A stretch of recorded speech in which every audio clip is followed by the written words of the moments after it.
இறை நம்பிக்கை கொண்டவர்களுக்கு சோதனை 3 காரணங்களுக்காக கொடுக்கப்படுகிறது. ஒன்று, அவர்களை பிரித்தறிவதற்காக. அல்லாஹ் குர்ஆனிலே கேட்கிறான், ஈமான் கொண்டோம் என்று சொல்லிவிட்டாலே அல்லாஹ் உங்களை சோதிக்காமல் விட்டுவிடுவான் என்று எண்ணிக்கொண்டீர்களா? உங்களுக்கு முன்னுள்ளவர்களையும் அல்லாஹ் சோதித்திருக்கிறான், உங்களையும் சோதிப்பான். உங்களில் யார் உண்மையாளர்கள், உங்களில் யார் பொய்யர்கள் என்று அல்லாஹ் பிரித்தறிவதற்காக. நன்றியோடு இருக்கிறாயா, நன்றி மறந்து வாழ்கிறாயா? அல்லாவை பொருந்திக் கொள்கிறாயா, அல்லாவிற்கு மாறுபட்டு வெறுத்து செல்கிறாயா என்ற பிரித்தறிதலை அறிவதற்காக அல்லாஹ் அந்த சோதனையை இறை நம்பிக்கை கொண்டவர்களுக்கு கொடுத்து சோதிப்பான். இரண்டாவது, தூய்மைப்படுத்துவதற்காக.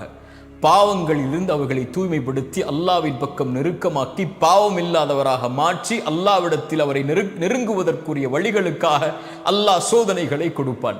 அல்லாஹுடைய தூதர் ஸல்லல்லாஹு அலைஹி வஸல்லம் சொன்னார்கள், இறை நம்பிக்கை கொண்டவனுக்கு அல்லாஹ் வாழ்வாதாரத்தை தடுக்கிறான் என்றால் அவன் செய்யக்கூடிய பாவங்களின் காரணமாகத்தான் என்று. அல்லாஹு அக்பர். அல்லாஹுடைய தூதரை அல்லாஹ் சோதித்தான். உஹதுடைய களத்தில் முகமெல்லாம் இரத்தமானது, பல் உடைக்கப்பட்டது. ஏன்? தூதர் 50 கூடிய அம்புகளை எரியக்கூடிய தோழர்களுக்கு ஒரு மலையின் மேல் ஏறுமாறு கட்டளையிட்டார்கள். போர் தொடங்க போகிறது. நீங்கள் நான் சொல்லும் வரை அல்லது இந்த போர் முடியும் வரை, நான் கட்டளையிடும் வரை எங்களுடைய பிணங்களை கழுகுகள் கொத்துவதை பார்த்தாலும் சரி, கீழே இறங்கி வரக்கூடாது.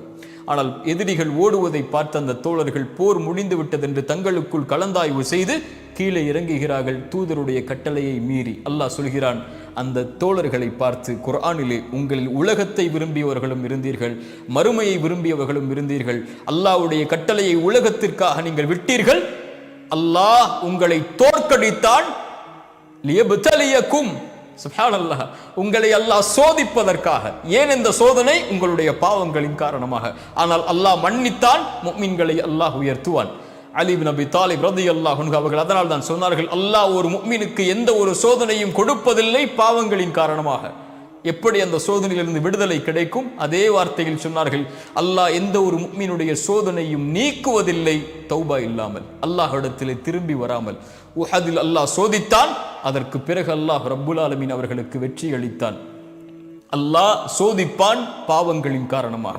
பாவங்கள் தான் சோதிப்பதற்கு மிகப்பெரிய அடித்தளமாக இருக்கும். அல்லாஹ் குர்ஆனிலே சொல்கிறான், வமன் நஅரத அன் ذிக்ரி ஃபஇன்ன லஹு மஈஷத்துன் தன்கா. யார் அல்லாஹ்வின் நினைவை விட்டு தூரமாகி வாழ்கிறார்களோ அவர்களுக்கு அல்லாஹ் நெருக்கடியான வாழ்க்கையை கொடுப்பான். லா இலாஹ இல்லல்லாஹ்வை கூறியும் நெருக்கடி இருந்தால், லா இலாஹ இல்லல்லாஹ்வை கூறியும் உங்களுடைய வாழ்வு விசாலமாக இல்லை என்றால், சோதனைகளால், பிரச்சனைகளால், செல்வத்தால், குடும்பத்தால், உறவுகளால் என எல்லா புறமும் இருளால் சூழப்பட்டு நெருக்கடிகள் இருந்தால், அல்லாஹ்வின் நினைவை விட்டு தூரமாகி வாழ்கிறீர்களா என்று நினைத்து பாருங்கள். தொழுகையில் உங்களுடைய நிலைப்பாடு என்ன? அல்லாஹ்வை அஞ்சுவதில் உங்களுடைய நிலைப்பாடுகள் என்ன? பாவங்களை விட்டு விலகுவதில் உங்களுடைய நிலைப்பாடுகள் என்ன? அல்லாஹ்வை மறந்து வாழ்ந்து கொண்டிருந்தால் அல்லாஹ் நெருக்கடியான வாழ்க்கையை தான் கொடுப்பான். பதறி விடுவீர்கள் பாவங்களை கண்டால், பதறி விடுவீர்கள் அல்லாஹ் சோதித்தால், குழம்பி விடுவீர்கள் எங்கே செல்வது என்று தெரியாமல். இறை நம்பிக்கை கொண்டவராக இருந்தாலும் சோதிக்கப்பட்டால் மரணத்தை விரும்ப ஆரம்பித்து விடுவீர்கள், மரணத்தை நோக்கி செல்ல ஆரம்பித்து விடுவீர்கள். அல்லாஹ்வின் நினைவில்லாமல் இருந்தால் அல்லாஹ் சோதிப்பான், சுத்தப்படுத்துவான், நெருக்கமாக்குவான். மூன்றாவது அல்லாஹ் சோதிப்பதுடைய அடிப்படை அல்லாஹ் அந்தஸ்துகளை உயர்த்துவதற்காக. தூதர் முன்பின் பாவங்கள் மன்னிக்கப்பட்டவர்கள், ஆனால் அல்லாஹ் அவர்களை ஆரம்பம் முதல் இறுதி வரை சோதித்தான், மரணம் வரை சோதித்தான். ஏன்? அவர்களுடைய அந்தஸ்தை அல்லாஹ் உயர்த்துவதற்காக. சோதனைகளை கொடுத்து கொடுத்து கொடுத்து ஒரு முஃமினை அல்லாஹ் பலப்படுத்தி பலப்படுத்தி பலப்படுத்தி பொறுமையின் கூலியை கொடுத்து, பொருத்தத்தின் கூலியை கொடுத்து அல்லாஹ் அவனை நெருக்கமாக்கி கொண்டே வருவான், அந்தஸ்துகளை உயர்த்தி கொண்டே வருவான். அந்த அந்தஸ்தை அல்லாஹ் ரப்புல் ஆலமீன் நாளை மறுமையில் வெளிப்படுத்துவான். அவர்களுக்கு இந்த சோதனைகளை மறுமையில் இருந்து பார்க்கும்போது அவர்களுக்கு அதுவெல்லாம் ஒன்றும் தெரியாமல் ஆகிவிடும். சொர்க்கத்தை அல்லாஹ் ஒரு மனிதனுக்கு ஒரு முறை காட்டுவான். அவன் வாழ்நாள் முழுக்க சோதிக்கப்பட்டவன். சொர்க்கத்தை ஒரு முறை பார்த்தவன் அல்லாஹ் கேட்பான், உலகத்தில் ஏதாவது நீ சோதிக்கப்பட்டாயா என்று.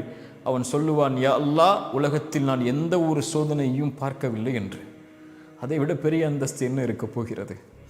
அல்லாஹ் ரப்புல் ஆலமீன் இந்த மூன்றின் காரணமாகத்தான் இறை நம்பிக்கை கொண்டவர்களை சோதிப்பான். ஏன்? இறை நம்பிக்கை கொண்டவர்களை அல்லாஹ் விரும்புகிறான். விரும்பினால் சோதித்த அல்லாஹ் அவர்களை நெருக்கமாக்கி கொண்டே வருவான். அல்லாஹுடைய தூதர் ஸல்லல்லாஹு அலைஹி வஸல்லம் ஒரு ஹதீஸில் சொன்னார்கள், அல்லாஹ் இறை நம்பிக்கை கொண்டவனுடைய எந்த ஒரு நன்மையையும் அல்லாஹ் வீணாக்குவதில்லை. அல்லாஹ் குறைப்பதில்லை. அவனுக்கு இந்த உலகிலும் நலவை அல்லாஹ் கொடுத்து விடுவான், மறுமையிலும் அல்லாஹ் கூலியை கொடுத்து விடுவான். அல்லாஹு அக்பர். உலகத்திலும் அவனுக்கு நலவு கண்டிப்பாக நிச்சயமாக அல்லாஹ் கொடுப்பான். அந்த நன்மைக்கு பகரமாக தீமையை மட்டும் அல்லாஹ் கொடுப்பதில்லை. அதுபோல் அல்லாஹ் மறுமையில் கூலியையும் கொடுத்து விடுவான். ஆனால் இறை மறுப்பாளராக வாழக்கூடிய காஃபிருக்கு அல்லாஹ் உணவளிக்கிறான், தண்ணீர் கொடுக்கிறான். அவர்கள் மாறு செய்தாலும் என்றால் அவர்களும் இந்த உலகத்திலே நலவு செய்கிறார்கள், அதனுடைய கூலியை அல்லாஹ் கொடுத்து முடித்து விடுவான். மறுமையில் அவர்களுக்கு கொடுப்பதற்கு கூலி இருக்காது. ஆனால் ஒரு முஃமினுக்கு மறுமையில் கூலி கொடுப்பதற்கு ஒரு வார்த்தை போதும், லா இலாஹ இல்லல்லாஹ்.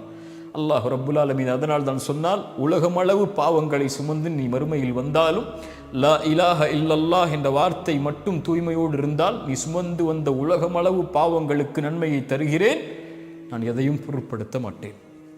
ஒரு முஃமினுடைய கண்ணியம் அல்லாஹ்விடத்திலே அவ்வளவு மேலானது. லா இலாஹ இல்லல்லாஹ்வின் வார்த்தையின் கண்ணியம் அல்லாஹ்விடத்திலே அவ்வளவு உயர்ந்தது. அதனால் தான் அல்லாஹுடைய தூதர் ஸல்லல்லாஹு அலைஹி வஸல்லம் அவர்கள் சொன்னார்கள், யாரை அல்லாஹ் நேசிக்கிறானோ அவர்களை அல்லாஹ் சோதிப்பான், அல்லாஹ் சோதிப்பான். பொருந்திக் கொள்பவர்களை அல்லாஹ் பொருந்திக் கொள்வான். அல்லாஹ் ரப்புல் ஆலமீன் எம் சோதனைகளில் எம்மை உறுதிப்படுத்தட்டும். அல்லாஹ் எம்மை சோதிப்பதன் மூலமாக எம்மை அவனிடத்தில் நெருக்கமாக்கி அல்லாஹ் எம்மை நேசிக்கட்டும்.